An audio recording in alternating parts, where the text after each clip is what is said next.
Santa Mónica Radio y TV Más Digital presenta Curso Bíblico con Fray Roberto Armas. Únete a Fray Roberto Armas mientras nos guía en un viaje de descubrimiento y reflexión a través de las Sagradas Escrituras. Explora las enseñanzas de la Biblia, profundiza en su significado y descubre lo que nos dice Dios a través de su palabra. No te pierdas Curso Bíblico con Fray Roberto Armas.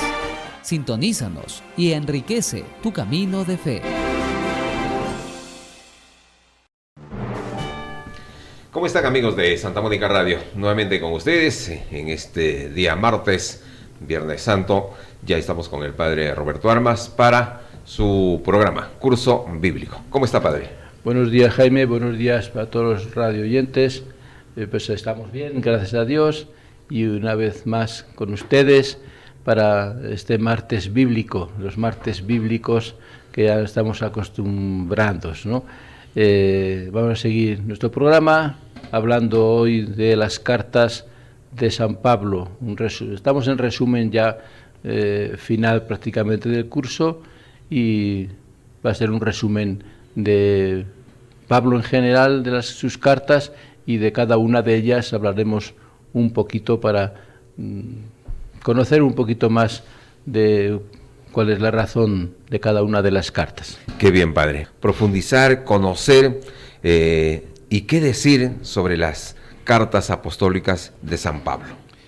Así pues, el martes pasado terminábamos el libro de los Hechos de los Apóstoles con el viaje último de Pablo de Jerusalén a Roma, donde vive los últimos años y prácticamente encarcelado, pero sin dejar de cumplir su misión, de seguir evangelizando, como lo hizo pues siempre, ¿no? Y desde ahí de Roma pues también escribió pues algunas de esas cartas. Tenemos cartas apostólicas, porque son dirigidas a las comunidades, y tenemos también pues cartas pastorales que vendrán después, que son dirigidas personalmente a algún discípulo suyo, alguna persona en concreto, ¿no? Hablaremos después de ellas. Sobre las cartas apostólicas, son estas cartas de Pablo que difieren unas de otras. Son bastantes cartas, son 13 cartas en total de San Pablo, pero no son todas iguales y no son el estilo de carta como lo entendemos tradicionalmente nosotros, escribir una carta a un amigo o a un grupo de amigos o una comunidad. Difiere bastante unas cartas de otras, sobre todo más por su extensión, también a veces por los temas que trata, pero por su extensión. Hay unas que son cortitas, otras que son más extensas, y también difieren por su contenido, por supuesto, pero todas tienen una característica común, la de ser escritos circunstanciales. Fueron enviadas para suplir una acción directa que la ausencia del apóstol hacía pues imposible la relación con la comunidad a la que se dirige. Están dirigidas pues siempre a una comunidad, a veces a alguna persona determinada, prácticamente todas ellas. Solamente dos de ellas, que son las cartas a los romanos y la carta a los efesios, intentan presentar de manera más sistemática una síntesis doctrinal, ¿no? Esas dos sí son como una síntesis, un resumen de toda su doctrina que transmite o a los romanos o a los efesios. Las demás no son tan completas en lo que se refiere a doctrina o a enseñanza, ¿no? Son más trocitos, partecitas nada más, temas concretos, pero no un resumen general de toda su enseñanza, ¿no? Las otras cartas, estas dos cartas presentan el resumen prácticamente de todo lo que él ha enseñado en cada una de estas comunidades. Si bien son verdaderas cartas, pocas veces tienen un carácter íntimo y familiar, porque las cartas por lo general escribimos a la familia, a algún familiar o a un amigo íntimo que sea, y son, pues tiene esa característica especial, ¿no? Carta familiar, carta comunicación pues con un amigo cercano y demás, ¿no? Generalmente tratan asuntos de interés común y se refiere a toda la comunidad, se dirige a todos, ¿no? Dando ánimos y demás y reforzando la enseñanza que él había ya impartido, estando él presente en esa comunidad. Y también dirigidas a algunas personas que han sido constituidas por él como autoridad, como responsable de alguna comunidad, y a veces se dirige pues de frente a la autoridad para que esa autoridad pues ya transmita después a toda la comunidad. La breve nota que Pablo envía a su amigo Filemón, por ejemplo, presenta características algo diversas y constituye una excepción a la regla general, ¿no? Es una excepción la de Filemón, las demás son más comunes. Estas cartas no contienen toda la enseñanza de Pablo, por supuesto. Toda la enseñanza de Pablo no está. Claro, si juntamos todas las cartas y todos los mensajes, pues la gran parte de su mensaje está ahí contenido, ¿no? Pero no está prácticamente todo, ¿no? Detrás de ellas, detrás de cada una de estas cartas, está sobre todo su palabra viviente. La palabra viviente, que era el centro, el núcleo de su mensaje dirigido a las comunidades, lo que ya hemos dicho anteriormente, que llamábamos querigma. En el libro de los Hechos de los Apóstoles aparece el querigma de los apóstoles, el querigma de Pedro, el querigma de Pablo. Es el primer anuncio de Pedro en sus primeras predicaciones, el primer anuncio de Jesucristo como Salvador, de Pedro y de Pablo. A eso llamamos, y después a todos los demás apóstoles y a la Iglesia en general, a ese primer anuncio llamamos siempre el querigma. Primer anuncio del Evangelio destinado a suscitar la fe de Cristo y después del querigma, que es suscitar esa fe en Cristo, adherirse a Cristo y acogerlo como nuestro mejor amigo, ¿no? y Salvador. Después viene la siguiente parte, que es la catequesis. Al querigma siempre debe seguir la catequesis. Al querigma de Pedro después vendrá la catequesis, la explicación de cada uno de los temas fundamentales de la evangelización, y explicar ese catequizar, es ya en forma de catequesis. Entonces en Pablo está principalmente su mensaje viviente, llamamos el querigma, y después la catequesis oral del mismo apóstol. Esto hace particularmente difícil a veces la interpretación de algunos pasajes de sus cartas, porque en ellas se alude muchas veces a hechos que son desconocidos para nosotros. Hace referencia, pero no sabemos qué es lo que ha pasado, porque no todo se escribe en esas cartas, ¿no? Las cartas paulinas tienen un valor de un testimonio inmediato sobre la vida, las dificultades y el crecimiento de las comunidades cristianas en el mundo pagano. Tienen un valor de un testimonio que nos da a conocer pues cómo vivían aquellas comunidades y qué es lo que más necesitaban y lo que Pablo les enseñaba. En ellas se encuentra vívidamente reflejada la excepcional personalidad de Pablo, ¿no? En cada comunidad se refleja la misma personalidad de Pablo, y por esas comunidades, como vivían, podemos conocer un poquito más la personalidad de Pablo. Su fe ardiente, como era su fe, su rica sensibilidad, su temperamento siempre apasionado y combativo, su voluntad siempre tensa, aunque sujeta a desalientos pasajeros a veces, y especialmente su condición de apóstol, que presenta siempre como el apóstol de Jesucristo, con toda la fuerza que el lenguaje cristiano ha conferido a esta palabra, apóstol, apostolado, transmitir, ¿no?, como apóstoles el mensaje de Jesús, ¿no?, evangelizador también.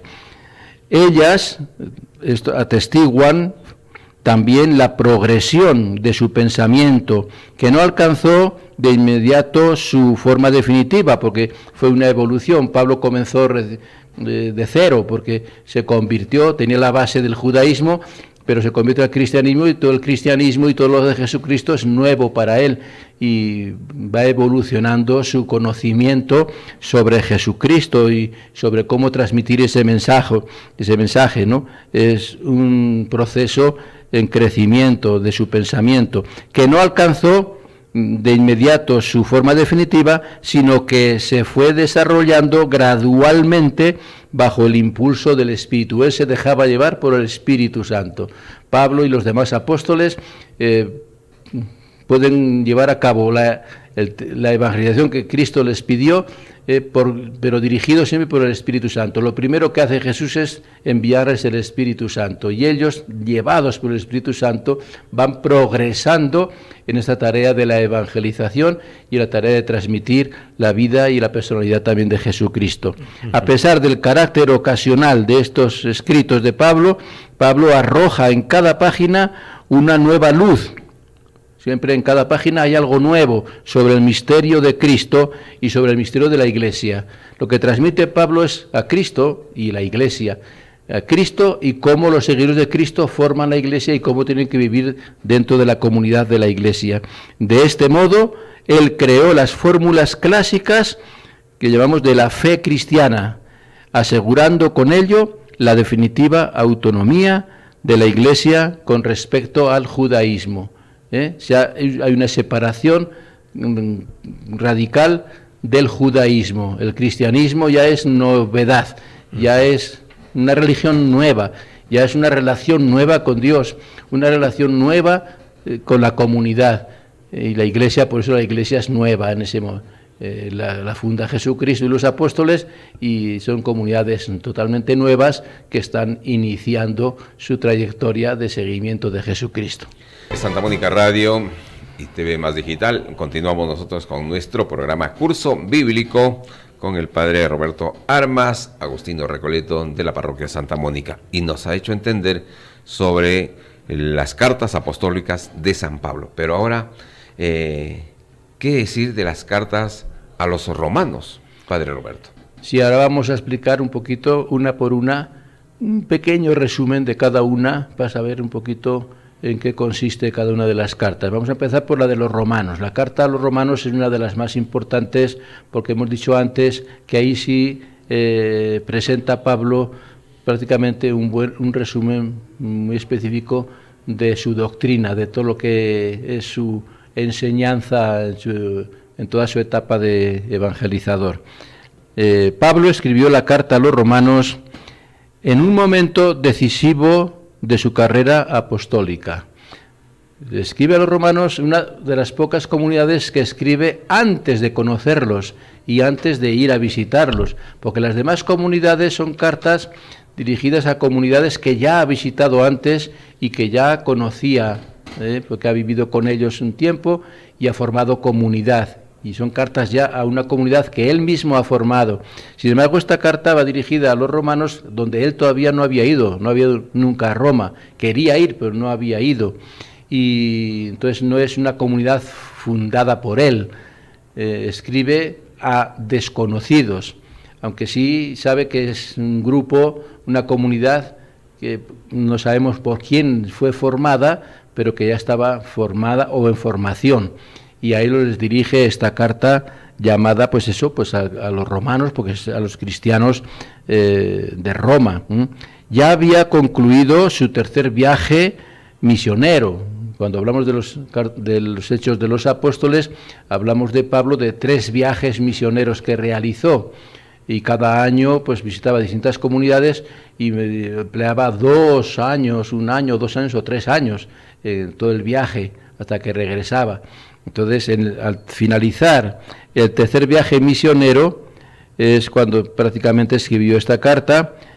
Se disponía a llevar a Jerusalén, en ese momento, una colecta que había sido a favor de los pobres de Jerusalén, de la comunidad de Jerusalén.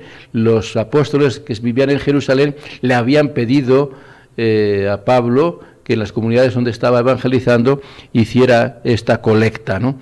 Y está llevando la colecta a Jerusalén cuando escribe esta carta.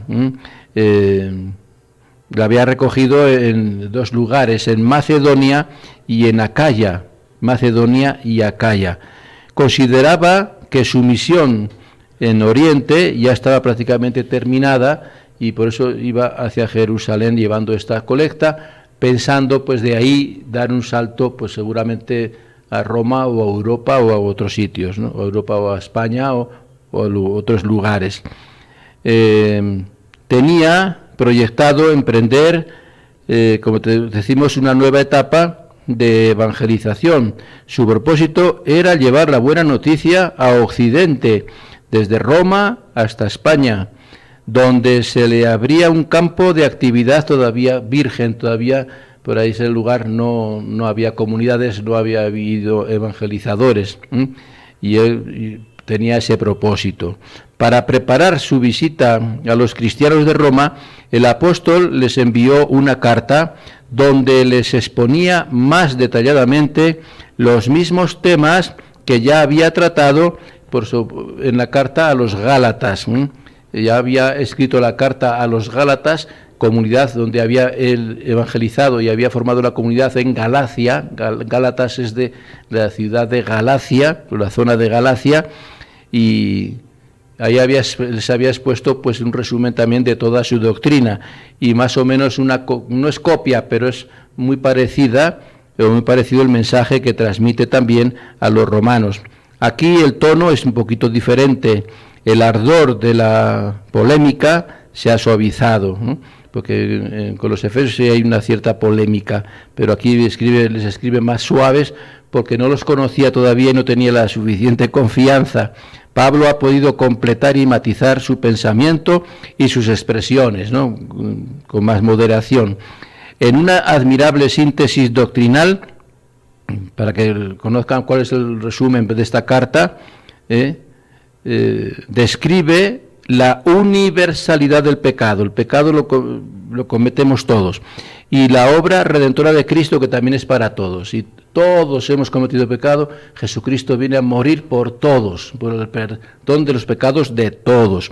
Es universal. El pecado es universal y la obra redentora de Cristo también es universal. Su función de la ley de Moisés, el designio salvífico de Dios, también explica, y la justificación por la fe en Jesucristo. Lo que nos salva es nuestra creencia, nuestra fe en Jesucristo. También habla de la libertad cristiana, habla del bautismo, habla de la nueva vida en el Espíritu. El bautismo nos lleva a una nueva vida en el Espíritu. El bautismo nos da vida nueva, y es en el Espíritu Santo. Además de esta carta, en esta carta hay un tema desarrollado con particular amplitud, el de la situación del pueblo judío en la nueva disposición divina, fundada sobre la fe en Cristo y no sobre las obras de la ley. Ese es un tema muy importante en esta carta, que lo esencial es la fe en Jesucristo, no es el cumplimiento de la ley. Eso es un añadido, pero lo principal es la fe. La riqueza y la profundidad de su doctrina y la variedad de los temas tratados han conferido a esta carta una excepcional importancia dentro de nuestro cristianismo. Es una de las cartas fundamentales porque ahí tenemos casi toda la doctrina y lo esencial que Pablo transmite a esta comunidad y a todas las comunidades. Es el resumen de toda su doctrina. Qué bien, Padre Roberto Armas, en este curso bíblico Entendiendo las cartas a los romanos, explicándonos sobre el contenido, la importancia, el sentido que se le da a estos escritos. Ahora nos corresponde, Padre Roberto, hablar sobre la primera carta a los Corintios. Así es, porque hay dos cartas a los Corintios. Romanos hay una carta nada más, Corintios es dos cartas, primera y segunda. Hablamos primero de la primera, pero primero que nos demos cuenta o conozcamos que Corinto, a los corintios, es a los cristianos de Corinto. La ciudad se llama Corinto, capital de la provincia romana de Acaya, en aquella época, que era la ciudad más grande de Grecia. Grecia era la nación de la cultura griega, del helenismo, patria de Alejandro Magno, y era pues una nación y las ciudades muy influyentes. Corinto es prácticamente un puerto, es una ciudad que tiene puerto, un puerto muy importante, y al ser esa condición de puerto cosmopolita, de una ciudad grande, y su prosperidad económica, la habían convertido en un lugar proverbial para lo contrario al cristianismo, para la inmoralidad de sus costumbres y demás, ¿no? Y las injusticias y demás. Donde suele haber puertos, hay mucha corrupción y hay mucha inmoralidad, porque a esos puertos llegan de todas partes personas que dejan sus familias y andan a la aventura o al comercio y viven prácticamente solos, y cuando llegan a los puertos sabemos que la inmoralidad que hay y la corrupción que hay también en todos los sentidos. Y pues Corinto era una ciudad con esta problemática. Bien, pues durante su segundo viaje misionero, Pablo permaneció allí en esta ciudad más de 1 año y medio, pues se quedó bastante tiempo ahí formando la comunidad y fortaleciéndola, y logró establecer pues una comunidad muy entusiasta y muy fervorosa, y nos habla de eso el libro de los Hechos de los Apóstoles en el capítulo 18. Pero fue precisamente en Corinto donde alcanzó su punto más crítico la confrontación que había entre el cristianismo naciente con el pensamiento y las costumbres paganas, ¿no? Y apenas Pablo se alejó de la comunidad, pues comenzaron a surgir graves conflictos, ¿no? El cristianismo era una religión nueva, una religión que exigía pues mucho orden, mucha disciplina, mucha moralidad, y había que erradicar pues todo lo que era la inmoralidad y las injusticias que había, ¿no?, en esa ciudad. Y entonces era una confrontación total entre el cristianismo y el paganismo, ¿no?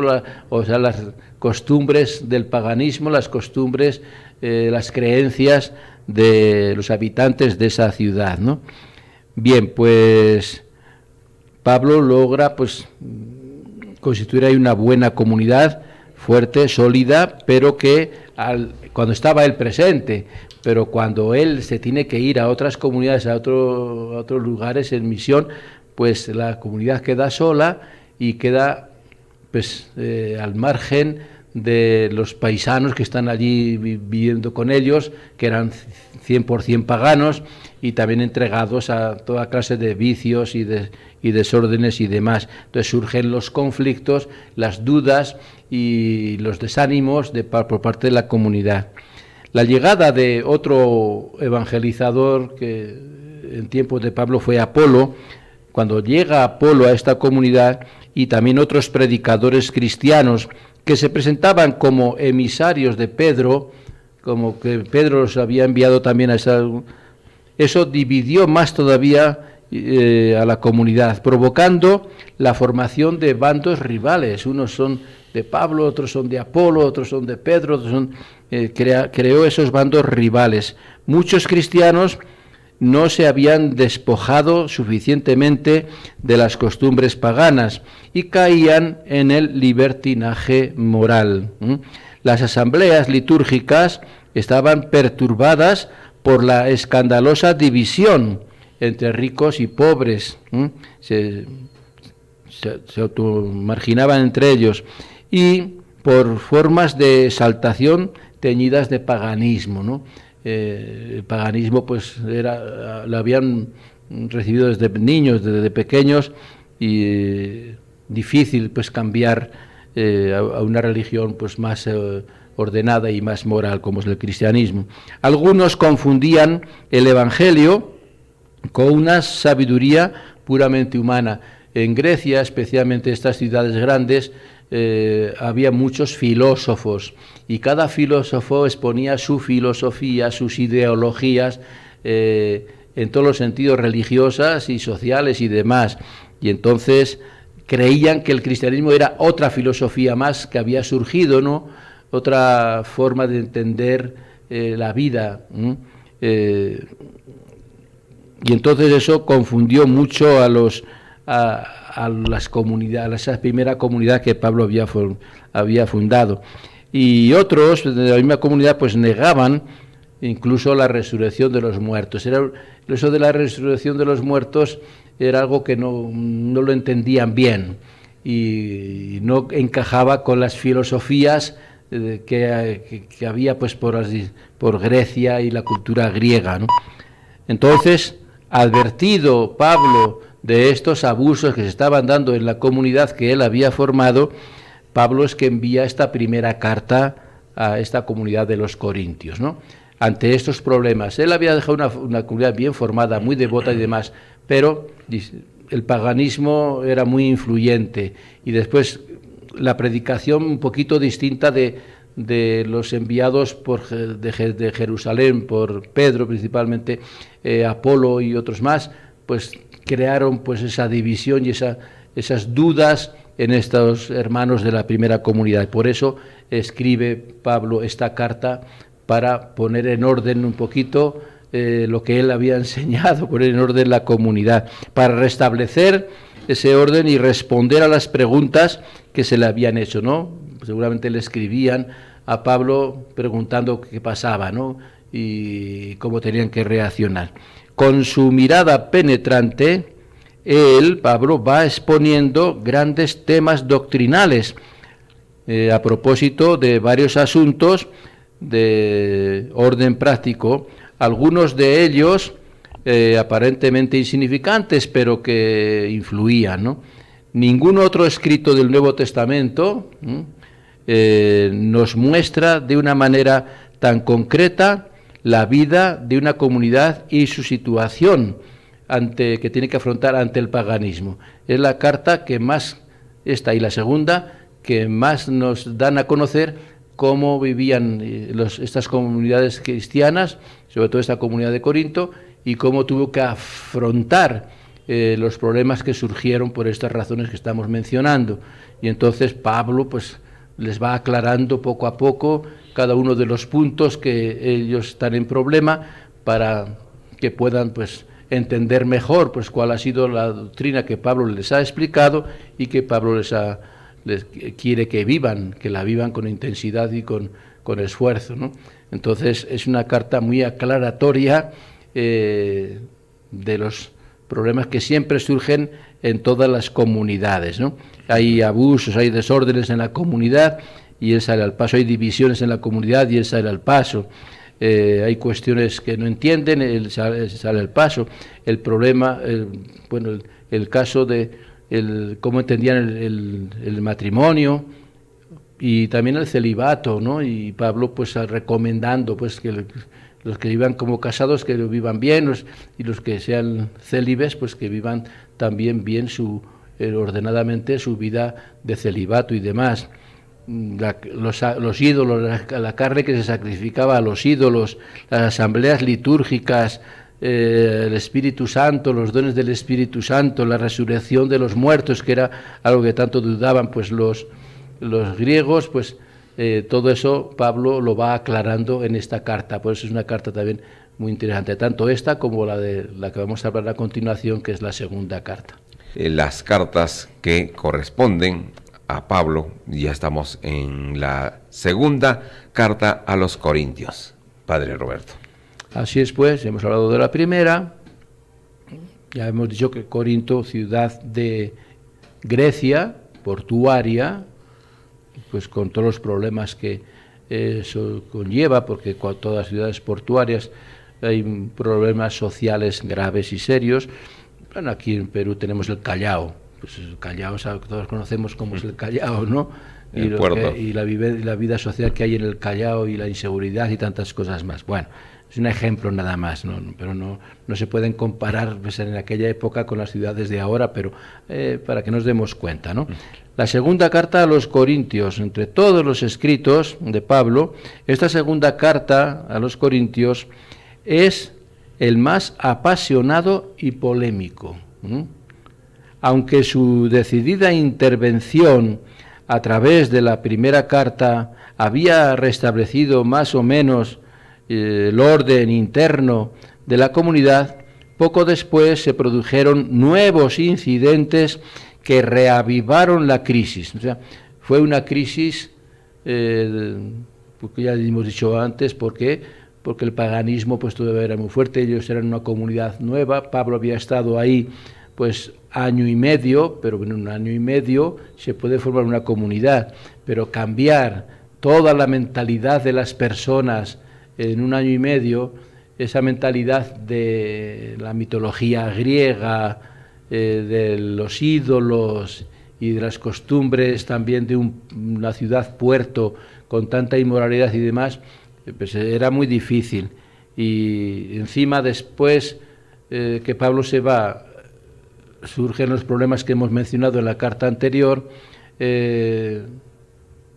Bueno, pues la carta solucionó en parte esos problemas. La primera carta a los Corintios ayuda mucho a esa comunidad a ponerse en orden otra vez, a superar los interrogantes y las dudas que surgían entre ellos. Pero una vez que se había restablecido más o menos el orden en la comunidad, pues surgieron otros problemas también fuertes, otros problemas parecidos, o se incrementaron esos problemas. Algunos predicadores, había predicadores que predicaban en el cristianismo, pero eran procedentes del judaísmo y con ideas todavía de la religión judía, se llamaban judaizantes, ¿no? Entonces se presentan en Corinto con el propósito de desautorizar la persona y las enseñanzas de Pablo.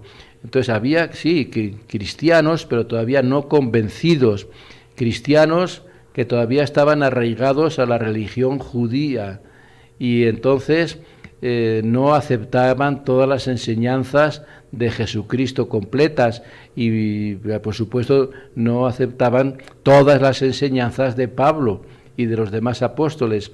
Y eso pues provocó que otra vez más dudas y más confrontaciones en la comunidad de Corinto. Entonces, estos tipos de apóstoles judaizantes todavía pues muy arraigados a la religión judía llegaron también a Corinto y confundieron totalmente pues a los primeros cristianos, a la primera comunidad cristiana, ¿no? A estos se sumaban también otros adversarios de Pablo. Pablo no lo tuvo fácil, siempre tuvo adversarios. Bueno, los tuvo Jesucristo. Todos conocemos la historia de Jesucristo y estamos viviendo ahora la Semana Santa y lo que le pasó. Pues los apóstoles, Jesús había dicho, el discípulo no es más que el maestro, y si al maestro lo han tratado así, pues a los discípulos ya se pueden imaginar y lo que se pueden esperar, ¿no? Entonces Pablo tuvo también muchos adversarios y entonces interpretaban erróneamente sobre todo el principio de la libertad cristiana, ¿no? La religión bien vivida nos hace libres, pero no entendían bien esto estos judaizantes. Entonces es probable que Pablo, advertido por algunos de sus fieles, haya ido entonces a Corinto para encarar personalmente a estos adversarios. Parece que antes de escribir esta carta segunda, va él primero, ¿no? Cuando antes se surgieron estos problemas, él personalmente parece que fue a encarar a esos judaizantes, a esos apóstoles aferrados todavía al judaísmo. Pero esa visita, que sin duda fue breve y se realizó en medio de sucesos dolorosos, no produjo el efecto deseado. Esto motivó el envío de una carta escrita, la escribe en la ciudad de Éfeso, la escribe con muchas lágrimas, él mismo lo dice, los escribo con lágrimas en los ojos, ¿no? Sufriendo pues todo lo que estaban viviendo, y en un tono muy severo, donde Pablo se defendía contra sus acusadores y reivindicaba su condición de apóstol, ¿no? Los otros evangelizadores, los que procedían del judaísmo, desacreditaban a Pablo y le decían que no era apóstol, que era falso apóstol, ¿no? Y él tiene que defenderse, y por eso emplea en algunos casos un tono severo donde Pablo se defiende y se reivindicaba como apóstol de Jesucristo, ¿no? Yo sigo siendo apóstol de Jesucristo porque Él es el que me ha elegido. Más tarde, su discípulo Tito ya le trajo mejores noticias sobre la situación de la comunidad. Entonces Pablo, que se disponía a ir por tercera vez a Corinto, envió a la comunidad una afectuosa carta de reconciliación, que es una de las partes de la carta. Entonces, de todo hay en esta carta. En su forma actual, la llamada segunda carta a los Corintios da la impresión de ser la recopilación de varios escritos de Pablo. O sea, Pablo como que escribe varias veces en distinto tono, porque hemos dicho primero severamente, después cordialmente, o sea, de acuerdo a cómo se va desarrollando el ambiente en la comunidad, él va escribiendo para casos concretos, solo que al final pues parece que esa carta después se unificó y esas cartas se unificaron en una sola, que es la segunda carta a los Corintios, una recopilación de varios escritos que provenían del dramático y prolongado intercambio epistolar que él mantuvo con la iglesia de Corinto, ¿no? Fue varias cartas que después se hicieron solamente una. De las 3 partes que la integran, como si fueran 3 cartas, la primera, que son los primeros 7 capítulos, reproduce probablemente aquella carta de reconciliación, mientras que la última, que son los capítulos 10 y 13, sería la que el apóstol escribió con gran aflicción y angustia. No quiere decir que estén ordenadas, porque la primera parte de la carta es como de reconciliación, como que todo se ha solucionado ya y pone paz, y la última parte de la carta es cuando escribe duramente y severamente a la comunidad por los problemas que había.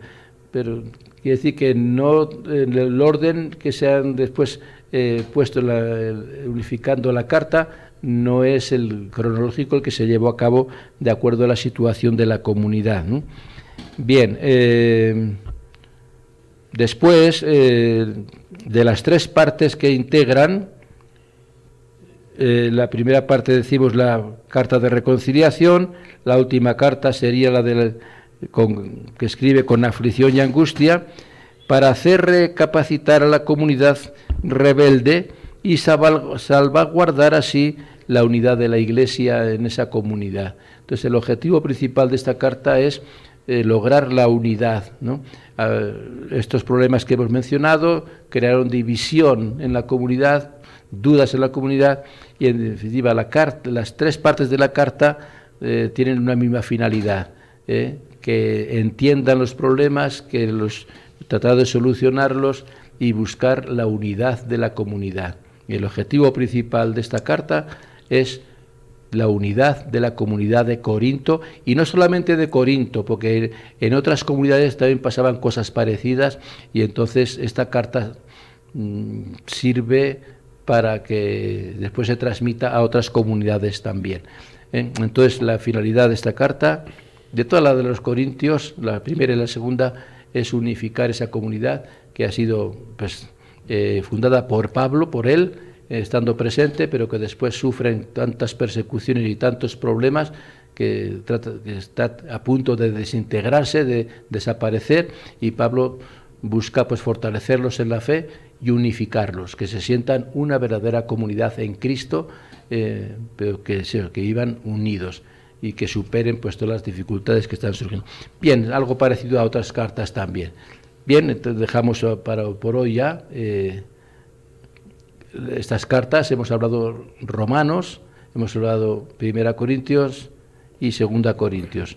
Las demás cartas lo continuaremos la próxima semana, ¿ya? Así que de esta manera concluimos y terminamos nuestro programa porque es la hora. Efectivamente, Padre Roberto, así llegamos al final de curso bíblico aquí en Santa Mónica Radio, agradeciendo como siempre por ese espíritu de dar a conocer el sentido, la importancia de estas cartas. Muchas gracias, Padre Roberto. Agustino Recoleto, terminamos así nuestro programa de hoy, agradeciéndoles a todos ustedes. Dios mediante será hasta nuestro próximo programa. Continúen en compañía de Santa Mónica Radio.